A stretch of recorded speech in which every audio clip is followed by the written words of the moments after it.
इन दावों की सत्यता को जानने के लिए आज हमारी टीम पटना के उसी सरकारी चपड़ासी क्वार्टर में पहुंची जहां लालू प्रसाद यादव अपने परिवार के साथ मार्च 1990 तक रहा करते थे। और ये मकान असल में उनके बड़े भाई मुकुंद राय को अलॉट हुआ था, जो पटना के पशु चिकित्सा कॉलेज में उस जमाने में पियोन की नौकरी किया करते थे। और बाद में लालू प्रसाद यादव भी अपने परिवार के साथ उनके इसी छोटे से चपड़ासी क्वार्टर में रहने लगे थे। और बाद में लालू यादव के विधायक बनने के बाद इसका विस्तार किया गया था। और राबड़ी देवी और लालू यादव की इन तस्वीरों से भी आज आप ये समझ पाएंगे कि मुख्यमंत्री बनने से पहले लालू यादव की आर्थिक स्थिति कैसी थी और वो विधायक बनने के बाद भी अपने भाई के इसी चपड़ासी क्वार्टर में रहा करते थे। उस जमाने की कुछ पुरानी तस्वीरें आज हमने आपके लिए निकाली। लेकिन 10 मार्च 1990 को जब लालू यादव ने पहली बार बिहार के मुख्यमंत्री पद की शपथ ली, तब उनका परिवार इस छोटे से क्वार्टर से मुख्यमंत्री आवास में शिफ्ट हुआ। और इसके 14 वर्षों के बाद 14 वर्षों के अंदर अंदर लालू यादव 87 लाख रुपए की संपत्ति के मालिक बन गए। वर्ष 2004 के चुनावी एफिडेविट में लालू यादव ने अपने 87 लाख रुपए की संपत्ति घोषित की थी 2004 में। 1990 में पहली बार मुख्यमंत्री बने और 2004 में यानी 14 वर्ष के बाद उनकी संपत्ति 87 लाख थी। फिर जबकि वर्ष 1990 से 2004 के बीच सिर्फ 7 वर्ष ही लालू यादव बिहार के मुख्यमंत्री रहे थे। और उस जमाने में बिहार के मुख्यमंत्री की मासिक तनख्वाह सिर्फ अलग अलग भत्तों को हटाकर सिर्फ 15 से 20 हजार रुपए प्रति महीना हुआ करती थी। लेकिन इसके बावजूद लालू यादव वर्ष 2004 आते आते 87 लाख रुपए की संपत्ति के मालिक बन चुके थे। फिर इसके 5 साल के बाद यानी वर्ष 2009 के चुनावी हलफनामे में उन्होंने अपनी संपत्ति जो है वो 3 करोड़ 20 लाख रुपए की बताई। और यहां बात सिर्फ अकेले लालू जी की नहीं है। वर्ष 2014 में राबड़ी देवी के पास 6.5 करोड़ रुपए की संपत्ति थी और उनके बेटे तेजस्वी यादव ने वर्ष 2020 में 5 करोड़ 88 लाख रुपए की संपत्ति घोषित की थी। और लालू यादव के दूसरे बेटे तेज प्रताप यादव ने उसी वर्ष 2020 में 2 करोड़ 83 लाख रुपए की संपत्ति घोषित की थी। यानी अगर मैं सिर्फ इन परिवार के 3 सदस्यों की बात करें तो एक का 6.5 करोड़, 5.88 करोड़, 2.83 करोड़ और लालू यादव की स्वयं की जो संपत्ति है जो उन्होंने 2009 में घोषित की थी वो भी करीब 3 करोड़ से ज्यादा की थी। तो आप मिला लीजिए। और ये जो जिस समय की मैं बात बता रहा हूं उस समय तेज प्रताप यादव पर अपनी संपत्ति के बारे में गलत जानकारी देने के लिए भी एफआईआर दर्ज हुई थी और कहा गया था कि उन्होंने अपनी पूरी संपत्ति का ब्यौरा अपने हलफनामे में नहीं दिया और अपनी संपत्ति को छुपाया। इसीलिए आज बड़ा सवाल यह उठ रहा है कि जो लालू यादव मुख्यमंत्री बनने तक एक चपड़ासी के क्वार्टर में रहा करते थे और जिनका अपना पहले से कोई ना तो व्यवसाय था और ना ही उनके या उनके परिवार के पास जो है कोई सरकारी नौकरी थी या किसी भी प्रकार की कोई नौकरी थी, फिर उनके पास करोड़ों रुपए की संपत्ति कहां से आई। और लालू यादव और उनका परिवार सिर्फ राजनीति करके गरीबों की सेवा करते करते इतना धनवान कैसे बना। लेकिन दूसरी तरफ बिहार के लोगों की आर्थिक स्थिति में ज्यादा बदलाव नहीं आया है, वो मैं आपको बताऊंगा। लेकिन उससे पहले मैं आपको वो रिपोर्ट दिखाना चाहता हूं जब हमारे संवाददाता ठीक उसी मकान में गए जो अभी आपकी स्क्रीन पर भी है, जहां लालू यादव 1990 तक रहा करते थे। पहले ये रिपोर्ट देख लीजिए। रामनवमी का त्योहार इसलिए मनाया जाता है क्योंकि इस दिन भगवान श्री राम का जन्म हुआ था। और अब तक रामनवमी के त्योहार पर हमारे देश में मीडिया की हेडलाइन कुछ इस तरह से होती थी कि रामनवमी का त्योहार देश में हर्षोल्लास के साथ मनाया गया। लेकिन आज हेडलाइन यह है कि देश में रामनवमी के त्योहार से पहले दंगे भड़कने की आशंका है। और यहां बात सिर्फ रामनवमी की नहीं है, सिर्फ एक धर्म की ही हम बात क्यों करें। हमारे देश में अब हर त्योहार को लेकर, चाहे किसी भी धर्म का हो, राजनीति के हिसाब से उस त्योहार का इस्तेमाल किया जाता है। हर त्योहार एक राजनीतिक प्रोडक्ट बन गया है, हर त्योहार का राजनीतिकरण हो चुका है। और यही वजह है कि अब ईद से लेकर दिवाली और रामनवमी के मौके पर देश में सांप्रदायिक दंगे भड़कने की आशंका जताई जाती है, चाहे किसी भी धर्म का हो। यह सब इसलिए होता है क्योंकि हमारे देश में अब त्योहारों का पूरी तरह से राजनीतिकरण हो चुका है। उदाहरण के लिए अकेले ममता बनर्जी पिछले 1 महीने में अपनी 4 रैलियों में रामनवमी पर सांप्रदायिक दंगे भड़कने की आशंका जता चुकी है। वो बार बार ये कह रही हैं कि कि इस बार रामनवमी पर दंगे भड़काने की कोशिश हो रही है, जबकि हकीकत में ऐसा लगता है कि दंगों की इस आशंका के पीछे मुस्लिम वोटों की आकांक्षा छिपी हुई है। ममता बनर्जी का आरोप है कि चुनाव आयोग ने मुर्शिदाबाद के डीआईजी को इसलिए हटाया है क्योंकि चुनाव आयोग पर बीजेपी का दबाव था। लेकिन अलग अलग रिपोर्ट्स में यह दावा किया गया कि जिस डीआईजी को हटाया गया उसके खिलाफ मुर्शिदाबाद से कांग्रेस पार्टी के ही सांसद अधीर रंजन चौधरी ने खुद चुनाव आयोग को शिकायत की थी। अधीर रंजन चौधरी का आरोप था कि मुर्शिदाबाद के पूर्व डीआईजी चुनाव में टीएमसी की मदद कर सकते हैं और इसी के बाद चुनाव आयोग ने यह फैसला किया। और इससे पहले भी चुनाव आयोग चुनावों से ठीक पहले बड़ी संख्या में ऐसे सरकारी अफसरों को उनके पद से हटा देता है, ट्रांसफर करता रहता है, जिन पर यह आरोप लगता है कि वो मुख्यमंत्री के नजदीकी हैं या किसी खास पार्टी के नजदीकी माने जाते हैं। उन्हें यह पहली बार नहीं हो रहा है, ऐसा अक्सर होता है। ऐसा उत्तर प्रदेश में भी हुआ है, दूसरे राज्यों में भी हुआ है जहां बीजेपी की सरकारें हैं। लेकिन ममता बनर्जी ने इस पूरे घटनाक्रम को रामनवमी और सांप्रदायिक दंगों से जोड़ दिया और आरोप है कि ऐसा शायद उन्होंने इसलिए किया क्योंकि दंगों से मुर्शिदाबाद जैसे लोकसभा क्षेत्रों में वोटों का ध्रुवीकरण बहुत आसानी से हो सकता है। मुर्शिदाबाद जिले में मुसलमानों की आबादी 66.3% है, यानी मुर्शिदाबाद में जो मुसलमान हैं वो बहुसंख्यक हैं और हिंदू अल्पसंख्यक हैं, जबकि हिंदुओं की आबादी इस जिले में सिर्फ 33.2% है। बड़ी बात यह है कि मुर्शिदाबाद क्षेत्र में जो बहरामपुर लोकसभा सीट आती है, जहां 66% से ज्यादा मुसलमान रहते हैं, वहां पिछली बार कांग्रेस के नेता अधीर रंजन चौधरी ने टीएमसी को चुनाव में हरा दिया था और वो वहां से सांसद बने थे। और यही वजह है कि इस बार ममता बनर्जी ने पूर्व क्रिकेटर यूसुफ पठान को मुर्शिदाबाद क्षेत्र में आने वाली इस बहरामपुर सीट से अपना उम्मीदवार बनाया है। अधीर रंजन चौधरी के खिलाफ इस बार यूसुफ पठान चुनाव लड़ रहे हैं और उन्हें इस बार बहुत कड़ी टक्कर देंगे, यह मैं आपको बता सकता हूं। लेकिन सोचिए, जिस बहरामपुर लोकसभा के नाम में ही राम है, बहरामपुर में राम नाम छुपा हुआ है, वहां रामनवमी पर ही दंगे होने की आशंका जताई जा रही है। मुर्शिदाबाद की तरह ममता बनर्जी को मालदा में भी रामनवमी पर दंगे की आशंका है। लेकिन एक तथ्य यह भी है कि पश्चिम बंगाल में मुर्शिदाबाद के बाद सबसे ज्यादा 51% मुसलमान मालदा जिले में रहते हैं और पिछली बार मालदा उत्तर और मालदा दक्षिण दोनों लोकसभा सीटों पर ममता बनर्जी की टीएमसी चुनावों में हार गई थी।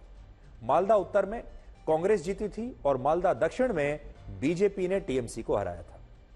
पश्चिम बंगाल में कुल 13 लोकसभा सीटें ऐसी हैं जहां मुस्लिम वोटों की संख्या 32% से 67% के बीच है और इन सीटों पर मुस्लिम वोटों के लिए हर बार खुलकर तुष्टीकरण की राजनीति होती है और इस बार भी यही हो रहा है।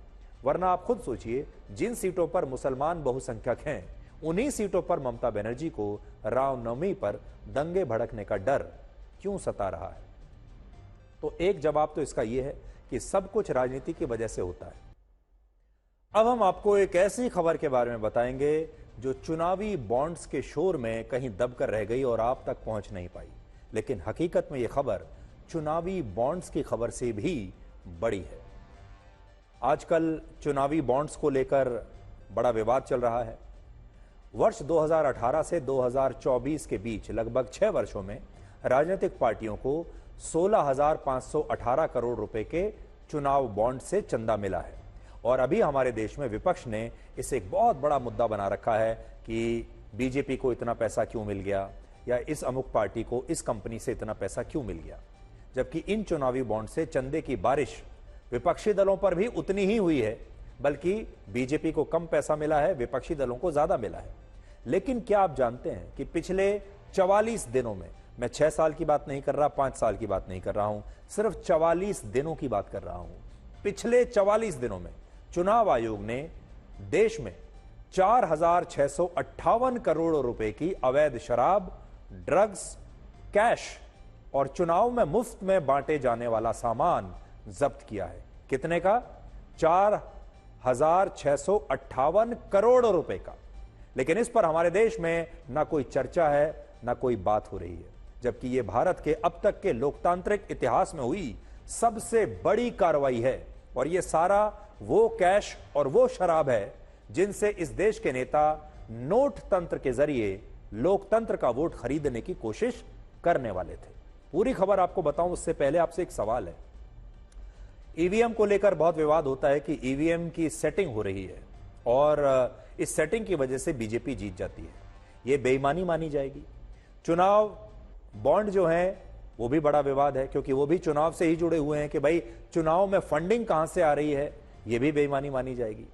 लेकिन जो नेता और जो पार्टियां इन चुनावों में वोटों को खरीद रहे हैं, खरीदने के लिए पैसा बहा रहे हैं, शराब दे रहे हैं लोगों को, कैश बांटा जा रहा है, सोना बांटा जा रहा है, ड्रग्स के जरिए पैसा इधर से उधर भेजा जा रहा है, और वो भी 4,500 करोड़ रुपया। क्या यह बेईमानी नहीं है? क्या वो सारे दल जो ये काम कर रहे हैं, जो वोटों को खरीदना चाहते हैं और खरीदी हुई वोटों से जीतना चाहते हैं, क्या यह बेईमानी नहीं है? क्या इस पर कोई बात नहीं करेगा? चुनाव आयोग के मुताबिक पिछले चुनावों में कुल 3,475 करोड़ रुपए की शराब, ड्रग्स, कैश और मुफ्त में बांटे जाने वाला सामान जो वोटर्स को दिया जाता है, चुनाव आयोग ने जब्त किया था पिछले चुनाव के दौरान, यानी 2019 में 3400 करोड़ आप मान लीजिए, इस बार 4600 करोड़। इस बार सिर्फ 44 दिनों के अंदर चुनावी भ्रष्टाचार के सारे रिकॉर्ड टूट गए हैं और इस बार इसमें 34% की वृद्धि हुई है, जबकि अभी तो चुनाव शुरू भी नहीं हुए। बड़ी बात यह है कि पिछली बार 304 करोड़ रुपए की शराब जब्त हुई, लेकिन इस बार सिर्फ 1 मार्च से 13 अप्रैल के बीच 489 करोड़ रुपए की शराब जब्त हुई है। इसी तरह पिछले चुनावों में पुलिस और चुनाव आयोग ने 844 करोड़ रुपया कैश में जब्त किया था, जबकि इस बार सिर्फ 44 दिनों में 395 करोड़ रुपया कैश के रूप में जब्त हो चुका है। कैश पहले के मुकाबले थोड़ा सा गिरा है, वो शायद इसलिए हुआ होगा क्योंकि आजकल कैश रखना मुश्किल होता जा रहा है। कैश में कोई भी सामान खरीदना, इसे लाना ले जाना अब मुश्किल हो रहा है। इसलिए अगर आप देखेंगे इस पूरे डेटा में तो कैश तो कम हुआ है, लेकिन उस कैश के जरिए जो शराब पकड़ी गई है उसकी मात्रा बढ़ गई है, जो ड्रग्स पकड़ी गई है उसकी मात्रा बढ़ गई है, और जो मुफ्त में वोटर्स के बीच जो सामान बांटा जाएगा उसकी मात्रा बहुत बढ़ गई है। यानी अब जो पार्टियां हैं वो कैश कम रख रही हैं, क्योंकि कैश रखना है ही बड़ा मुश्किल इस समय, तो वो उस कैश का इस्तेमाल ड्रग्स में और मुफ्त के सामान में लगा रही हैं। पिछले चुनाव में 1,279 करोड़ रुपए की ड्रग्स जब्त हुई थी, जबकि इस बार 2,068 करोड़ रुपए की ड्रग्स जब्त हो चुकी हैं 44 दिनों के अंदर। यानी आप सोचिए ड्रग्स में कितना बड़ा उछाल है। 1200 करोड़ से लेकर सीधे 2,000 करोड़, लगभग 800 करोड़ की ड्रग्स इस बार ज्यादा पकड़ी गई है। इसका मतलब जो कैश कम हो रहा है उस कैश को ड्रग्स के जरिए इधर से उधर ले जाया जा रहा है और ड्रग्स से फिर बाद में वो पैसा निकाला जा रहा है।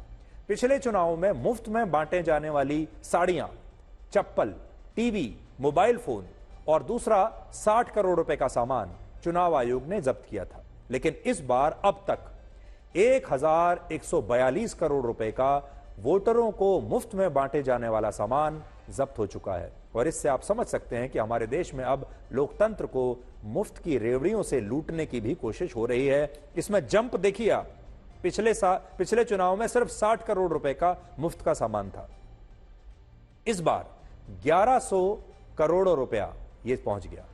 और वो जो कैश आप जो कम देख रहे थे, जो कम हुआ है, वो सारा कैश यहां चला गया।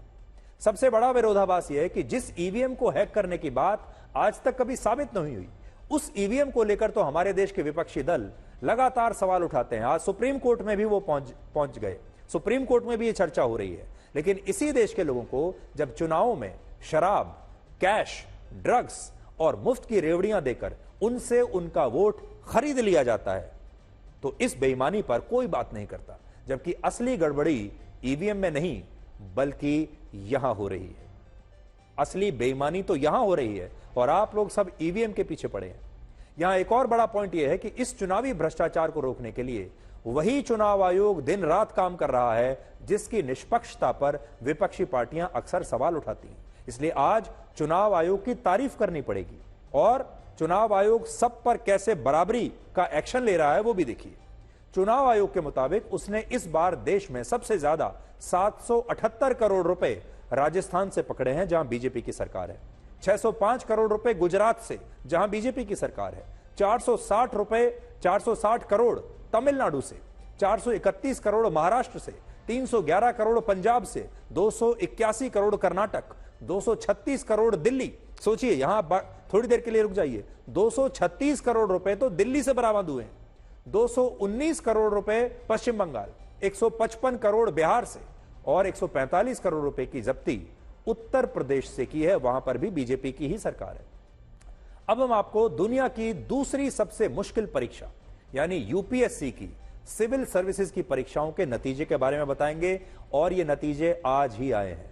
भारत में आज भी जो युवा हैं उनका सबसे बड़ा सपना होता है एक दिन यूपीएससी की परीक्षा पास करना और आईएएस, आईपीएस या आईएफएस बनना।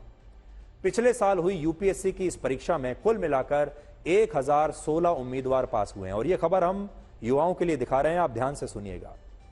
1016 उम्मीदवार पास हुए हैं इस साल, जिनमें 347 उम्मीदवार सामान्य वर्ग से हैं, 303 उम्मीदवार ओबीसी समुदाय से हैं, 165 उम्मीदवार दलित समुदाय से हैं, 85 उम्मीदवार आदिवासी समुदाय से हैं और 115 उम्मीदवार आर्थिक रूप से कमजोर वर्ग के हैं और कुल 1016 उम्मीदवारों में से 51 उम्मीदवार मुसलमान हैं। यह बात भी आप याद रखिएगा, 51 उम्मीदवार इस बार जिन्होंने सिविल सर्विसेज की परीक्षा पास की है वो मुसलमान हैं। यह भारत की और भारत की धर्मनिरपेक्षता की कितनी बड़ी जीत है आप सोचिए। यानी कुल मिलाकर 5% मुस्लिम उम्मीदवार पिछले साल की यूपीएससी की परीक्षा में पास हुए हैं और इनमें नौशीन नाम के छात्र की 9वीं रैंक आई है। यानी एक मुस्लिम छात्र तो ऐसा है जो टॉप 10 में शामिल है इस बार। इन परीक्षाओं में लखनऊ के आदित्य श्रीवास्तव की पहली रैंक आई है और आदित्य ने आईआईटी कानपुर से बीटेक की पढ़ाई की है, जो यूपीएससी की परीक्षा की तैयारी करने से पहले एक बहुत बड़ी कंपनी में वो नौकरी भी किया करते थे और उनकी हर महीने की सैलरी लगभग 2.5 लाख रुपए थी। लेकिन यूपीएससी की परीक्षा के लिए उन्होंने इस नौकरी को छोड़ दिया और इस परीक्षा में अब उनकी पहली रैंक आई है। और अगर इनके बारे में मैं आपको और एक दो बातें बताएं, ये शुरू से ही मेधावी छात्र थे और ये स्कूल में भी फर्स्ट आते थे। 10वीं कक्षा में भी इन्होंने बहुत अच्छे नंबर लिए, 12वीं कक्षा में भी इन्होंने बहुत अच्छे नंबर लिए और इन्होंने जहां जहां ये गए हैं उन्होंने बहुत शानदार प्रदर्शन किया है। इसलिए किसी को भी हैरानी नहीं है कि आदित्य ने इस बार यूपीएससी में टॉप किया। आदित्य ने 10वीं कक्षा में 97.8% मार्क्स लिए थे और 12वीं कक्षा में आदित्य के 97.5% मार्क्स आए थे और इसके बाद भी जेईई मेंस और एडवांस परीक्षा में भी उन्होंने बहुत अच्छी रैंक हासिल की और फिर वो आईआईटी कानपुर में बीटेक करने के लिए वहां दाखिल हो गए और वो शुरू से ही बड़े मेधावी छात्र रहे हैं। हर साल जब यूपीएससी की परीक्षा का नतीजा आता है तो हम आपको उन छात्रों के बारे में बताते हैं जिन्होंने बड़ी सफलता हासिल की है, फिर बताते हैं कि सफल कैसे हुआ जाता है। लेकिन आज उन छात्रों की बात करना भी जरूरी है जो इस परीक्षा में असफल हो गए। सफलता की बात तो सब करते हैं लेकिन असफल हुए छात्रों की बात कोई नहीं करता। पिछले साल हुई यूपीएससी की परीक्षा के लिए 13 लाख छात्रों ने आवेदन किया था। फिर से आप सुन लीजिए, 13 लाख छात्रों ने आवेदन किया था, जिनमें से 1016 छात्र ही पास हुए हैं और 12,98,984 छात्र असफल हो गए। ये जो लगभग 13 लाख छात्र हैं इनकी कोई बात नहीं कर रहा है। यानी जो छात्र पास हुए हैं वो हैं 0.08% और जो छात्र फेल हुए हैं वो हैं 99.92%। और इसीलिए आज इन छात्रों की भी बात होनी चाहिए। और आज हम इन छात्रों से यही कहना चाहेंगे कि एक परीक्षा में असफल होने का मतलब ये नहीं है कि जीवन में असफलता आ जाएगी। एक परीक्षा में असफल होने का मतलब ये नहीं है कि आगे की कोशिशों को बंद कर दिया जाए। असफलता जीवन में बहुत कुछ सिखाती है, इसलिए इस असफलता से डरने की आवश्यकता नहीं है, अपना दिल तोड़ने की आवश्यकता नहीं है, बल्कि यह असफलता आपको दो बातें बता रही है। एक तो ये कि आप और मेहनत कीजिए और अगर इसके बाद के रास्ते बंद हैं तो वो ये कहता है कि इस असफलता के बाद जीवन में कुछ और कीजिए जहां आपको बहुत अच्छी सफलता मिल सकती है। यह हमारे समाज की एक बहुत बड़ी विडंबना है कि यहाँ सफलता को लेकर तो तमाम बातें की जाती हैं, लड्डू खिलाए जाते हैं, मिठाई खिलाई जाती है, बधाइयाँ दी जाती हैं, लेकिन असफलता पर कोई बात ही नहीं करना चाहता। जो बच्चे आज असफल हुए हैं, उनके माता पिता, उनके घरों में शायद एक मायूसी सी छाई होगी, वो आज शायद इसके बारे में बात भी नहीं करना चाहेंगे। वो चाहेंगे कि कोई उनसे इसके बारे में पूछे भी नहीं।